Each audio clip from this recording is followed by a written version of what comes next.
For the first time, I get to introduce my new to me 2025 Acura Integra Type S. As far as aesthetics go, it's in the liquid carbon metallic color. I was extremely specific on the color that I actually wanted it to be. As you'll see on top, I did put my roof rack that was previously on a car many years ago, actually my Ford Focus and Mazda 6, a car that this kind of has the ethos of, just on steroids. Now, as far as body damage, everything like that, it is extremely clean. Part of the reason that I traveled from Atlanta up to Philadelphia is that this car had 9,000 miles on it when I bought it. As for the interior, another big reason that I traveled, I wanted the red interior. I really liked the tan as well. Reason that I didn't go for the tan is I was worried that I wear a lot of jeans and it would get the dye all over it. I do already have the WeatherTech mats. Back seat's in excellent shape. And then the most amazing part of this is how practical the Integra is. It truly is kind of awe-inspiring how large this trunk is. Driving impressions of the new one. I definitely do have some thoughts. The interior overall, the quality, I think people oftentimes misstate. I actually do think it's a very nice interior. Obviously, I'm coming from the 4Runner and the Miata, so a lot of things are going to be an improvement. When it comes to let's not talk about road dynamics yet. Let's talk about cons. Something I really don't like is how loud it is. It is not a quiet interior whatsoever. I don't mind it. It's well worth it for the experience that you get. And I would say that's the primary trade-off that I have. The stereo, the ELS Studio, is amazing. Absolutely zero gripes. Other people are going to say great things about it. Something I love about the Integra, I love the exhaust in the rear that is Valvetronic. I love being able to turn it up and turn it back as soon as I want to, or right when I want to. I love the individual mode. I love the active dampers. Everything is wonderful. In terms of acceleration, it's still baffling this thing is front wheel drive, because the way it pulls in second or third gear is, it's faster than anything else I've ever experienced, at least in my own vehicles. There are other cars, you know, even a Golf R would torch this thing in a straight line. However, having driven the Golf Rs, the feedback and handling that you get out of that is not even close. So from a driving dynamic standpoint, the adaptive dampers do a wonderful job of soaking up bumps, but also transmitting what's on the road. Playing more into transmitting on the road is the electronic power steering. This is the first car I've ever had it. I think that of everything I've ever driven, this comes the closest to almost feeling like I'm not going to call it a hydraulic rack, but you can definitely feel there was a lot of research and development that was put into specifically trying to figure that out. The shifter and the clutch are better than anything I have ever driven with a manual transmission. I've had a lot of Miatas. I've had friends that have Porsches.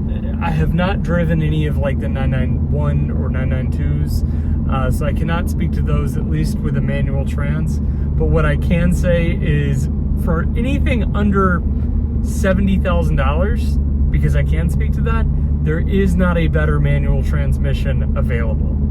If I had gone with a Golf R, I was actually fully planning to go with a DSG because it was a better transmission in that car. The manual is a very rubbery, not so great transmission. There's a reason that they're discontinuing it. Like it or hate it, it's a fact. The only other car I could really compare, GR Corolla didn't have a manual transmission that I felt was compelling either. And then obviously the back seat in this blows anything like a GR Corolla or a Golf out of the water. Let's take you through like the highway experience. So far, driving from Philadelphia to Atlanta, it's been pretty bland. I gotta say, it's been uneventful, which is perfectly fine.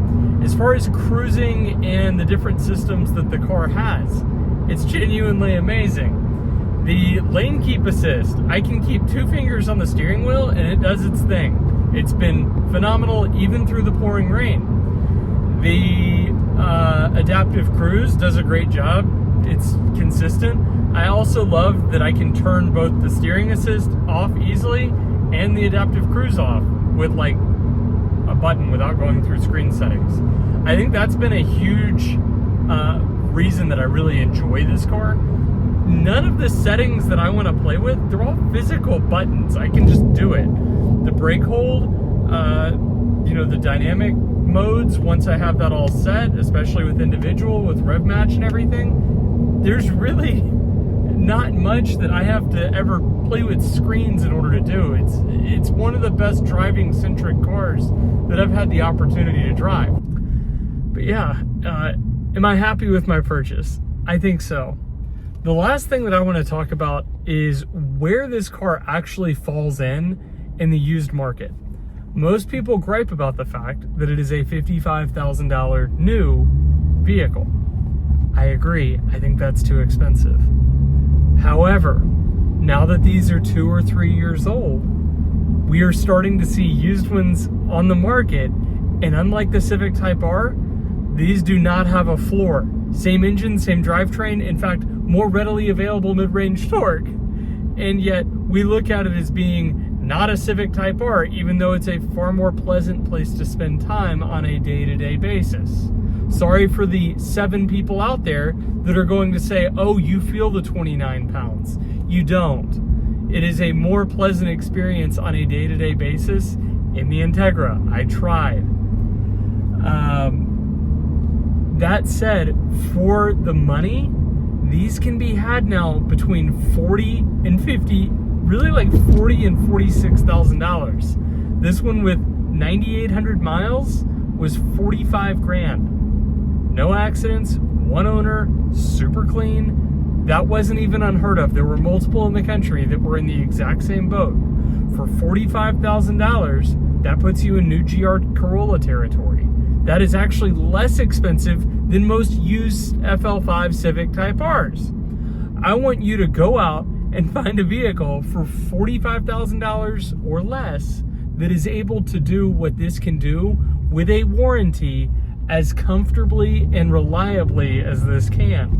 I think it's kind of a very unique package for that. You don't have the BMW, services. You don't have the Mercedes services. Lexus, frankly, doesn't make anything that is this size. The IS500, while fantastic, and I love the drivetrain, has a much smaller back seat that is unpleasant to spend time in. How do I know? I've looked at multiple because I really wanted an ISF for a long time. It's a 30-year-old platform that, while wonderful, 20-year-old platform, that while wonderful, is very, very flawed. This is a far better experience. So, do me a favor, let me know in the comments what you'd like to see me do with this. I've already taken it on the tail of the Dragon. I've already taken it on a 800 or 900 mile road trip. I intend to really enjoy this thing for quite some time, and eventually I will get a 4Runner to run alongside it. But thank you.